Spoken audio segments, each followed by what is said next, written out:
I decided to support my husband the best way I knew how, by cooking. Every week, like clockwork, David would drive to towns over to visit his aging parents. He said they needed help fixing the gutters, trimming hedges, replacing light bulbs, whatever it was. And I believed him. Why wouldn't I? He always took my home-cooked meals with him, saying they loved my lasagna and adored my banana bread. I was proud of that. Proud to be the wife who made his life easier. But last Sunday, something tugged at me. A soft, persistent whisper in the back of my mind told me to go with him. Not to ask, just go. I had the day off.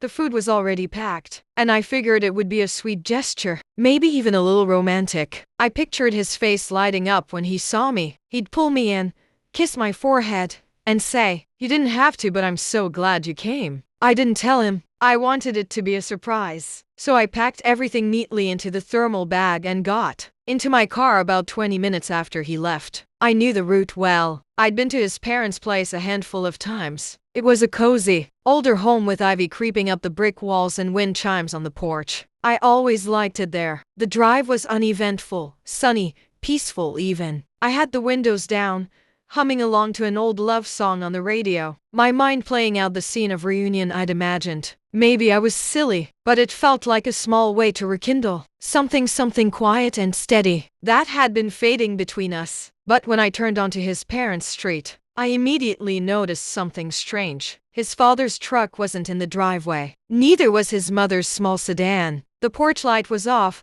and the blinds were drawn shut, even though they always kept them open during the day to let the sun shine in, as his mother used to say. Still, I parked. Maybe they were out, and David was inside doing repairs. Or maybe he was waiting for them to return. I got out, grabbed the food, and walked up the front steps. The wood creaked under my feet. The house felt still, too still. That's when I heard laughter. A woman's laughter. Not his mother. Younger. And then I saw it through the narrow gap in the curtains. My husband, shirtless, sitting on the couch, next to a woman I didn't recognize. She leaned in, touched his chest, and kissed him. I froze. My feet locked to the floorboards of that porch. My breath hitched in my throat, and the bag of food slipped from my fingers, landing on the steps with a soft thud. The surprise wasn't mine to give. It was his to explain. For a moment, I stood there in a haze, unable to process what I had just seen. My heartbeat was so loud it drowned out the distant chirping of birds and the soft rustling of leaves. The woman was laughing again, carefree, flirtatious. David tilted his head back as if he were in blissful heaven, completely unaware that the world he'd been hiding from me had just been cracked open. I wanted to burst in, to scream, to ask how long this had been going on and who she was. But my feet wouldn't move. My mouth wouldn't open. I wasn't ready for the answer, and I certainly wasn't ready for the performance he'd probably put on to spin it in his favor. Instead, I picked up the bag of food, now leaning sideways on the step, its contents shifted and leaking a faint smell of rosemary and garlic. I turned around and walked back to my car, each step heavier than the last. The moment I sat behind the wheel, the tears came, hot, fast, and without sound. I gripped the steering wheel with both hands, like it was the only thing keeping me tethered to the earth. I didn't drive away immediately. I just sat there, staring at the house I thought I knew, the man I thought I loved, and the version of our life I had fought to protect. I drove off eventually, not back home. I didn't want to go back to our apartment, his apartment now, as far as I was concerned. Instead, I drove to my sister Mariah's. She opened the door before I even rang the bell, her face contorting the moment she saw mine. "What happened?" she asked, already pulling me into a hug. I broke down. I told her everything. The weekly trips, the food, the surprise, the woman. Every sentence felt like a stab, sharp, deliberate, and cruel. But saying it out loud gave it shape, made it real. Mariah didn't interrupt. She didn't try to justify his actions or soften the blow. She just listened, her arm around my shoulder, grounding me. "I'm not stupid," I whispered after a long pause. I believe him." "That doesn't make you stupid," she said firmly. "That makes you loyal. And he's the one who threw that away." We stayed up for hours that night, talking about next steps. I didn't want revenge. I didn't want a dramatic confrontation, not yet. What I wanted was clarity. Answers. I needed to know how deep this betrayal went. So I went home the next morning, silent and composed. When David came through the door, sweaty from yard work, I met him with a smile. "How were your parents?" I asked. He paused for a fraction too long. "Good, tired.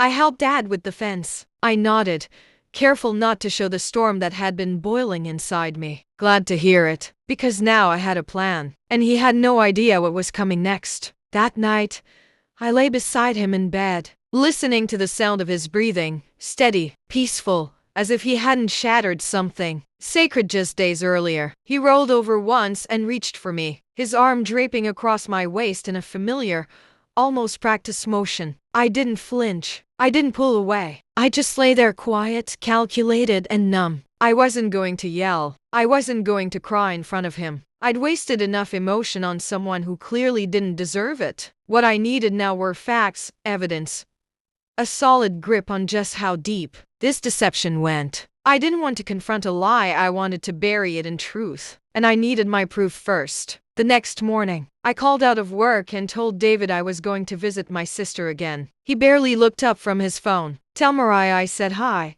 he mumbled. That was all I needed to hear. After grabbing a coffee, I parked 2 blocks from his parents' house again, only this time I came prepared. I had a small camera hidden inside a zippered pouch on the passenger seat. Nothing fancy, just something to confirm what I already knew. I stayed low in the car and waited. At exactly 2:37 p.m., David pulled into the driveway, alone, dressed like a handyman, like he was about to spend the day in honest labor. He knocked on the door casually, almost rhythmically, and not even a full minute passed before she answered. Same woman, tight tank top, barefoot, smiling like she owned him. They kissed before he even crossed the threshold. I snapped the photo, just one. That was all I needed. But I didn't stop there. I waited until evening, until I saw the lights dim inside the house, until I saw him through the sheer curtain, lounging like he didn't have a wife at home, wondering where her husband had gone. Then I walked right up to the front door, and I knocked. It took a few seconds. I heard movement inside, whispers, a panicked shuffle. Then the woman opened the door a crack. She didn't recognize me. I could tell. "Can I help you?" she asked. I smiled, calm and steady. "You must be Emily. Is David here?" Her brows furrowed. No, he just left." I tilted my head slightly. "Really? That's odd, because that's his car in the driveway, and I know it's his. I paid half the down payment." Her expression fell, but I didn't wait for her to recover. "I'm his wife," I said, still smiling, "and now that I've met you, things are going to move very quickly. I suggest you get ready." Before she could respond, I turned and walked away, my pulse steady, my spine straight, my dignity intact. Back at my car, I sent the photo to my lawyer, along with the message, "We move forward tomorrow. Serve him first thing in the morning." I wasn't going to yell. I wasn't going to beg. I was going to end it my way. The next morning arrived like any other. Birds chirped outside our window. The coffee pot gurgled in the kitchen, and David strolled out of the bedroom, rubbing his eyes like it was just another day. He smiled at me as if he hadn't been caught red-handed, as if I was still the trusting wife who spent Sundays baking while he played house with another woman. I slid his coffee across the counter without a word. He sipped it casually, heading to the office. I nodded. "You should stay home today, though. I have a feeling you'll be getting a visitor." He looked up, confused. "What do you mean?" I didn't answer. I just gathered my bag, kissed him lightly on the cheek for the last time, and walked out the door. By noon, he'd been served. I know because my lawyer sent me a photo. David standing in the lobby of his office building, holding the envelope with a look of stunned disbelief. That expression? That moment? It was mine. I had taken control of the ending. He called me later, of course. 6 missed calls, 2 voicemails. No, I agreed. He expected me to stay soft, stay silent. But I refused to be the woman who sacrifices everything for a man who gave nothing back. It wasn't the affair that shattered me. It was the months of deception, the normal mornings, the empty reassurances, the fact that I stood in my kitchen every weekend, lovingly preparing meals for him to take to another woman, meals she probably ate too, laughing at how clueless I must have been. The betrayal wasn't just in his actions. It was in the comfort he felt while betraying me. It's been 2 weeks now. The divorce is moving quickly. He tried reaching out a few more times, but the last message he sent was short. Can we talk? No, we can't. Because the truth is, once trust is broken, love becomes a memory and you can't build a future on fragments of what used to be. I've learned something from all of this. Something I hope stays with me forever. Love should never come at the cost of your self-respect. Loyalty should never blind you to patterns of neglect. And silence? It is not always noble. Sometimes it is a cage. So now I ask you, if you discovered your partner had been lying to you, not just once but for months, would you confront them with fire or would you walk away in silence like I did? What would hurt them more?